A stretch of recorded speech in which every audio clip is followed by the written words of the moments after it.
at the end of the day, if there's a new big movement towards greenness and ESG, and we're divesting away and we're going away from fossil fuels, that's a selling point. That is something that has been, again, politicized and turned into, oh, if you don't support this, then you must be like this and you're a bad person. You don't want, green energy for the environment.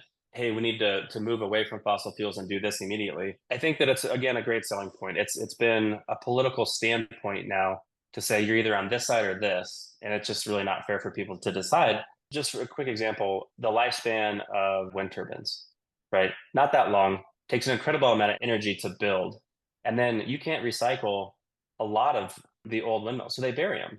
There's a wind turbine graveyard outside of Casper, Wyoming, that basically just dumps plastic and metal back into the earth and then they cover it back up. It's just not sustainable. Those things aren't sustainable for a long time, even though it sounds like a great idea. And it may be, and we need those things. But again, with solar, you ask anybody in Colorado, we have 300 plus days of sunshine a year. And why doesn't everybody have solar on their roof? Because it's not feasible. It doesn't make sense. You're not going to get your money back in 20 some years. I'm just kind of going off the rail there a little bit, but it's not 20 years. It could be 15, it could be 25 years. But it just, none of it really makes sense right now. And I think that the politicians need to realize that, especially an administration that has completely depleted the oil reserves, how do we want, if we're going to go green, why do we want China to make more oil and gas when they don't have regulations like we do?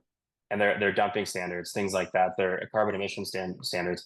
Why are we allowing other third world countries or other countries to develop oil and gas in more unsafe manners and for the environment than the US does? So basically, we're sending energy overseas. We're having jobs overseas instead of in the US.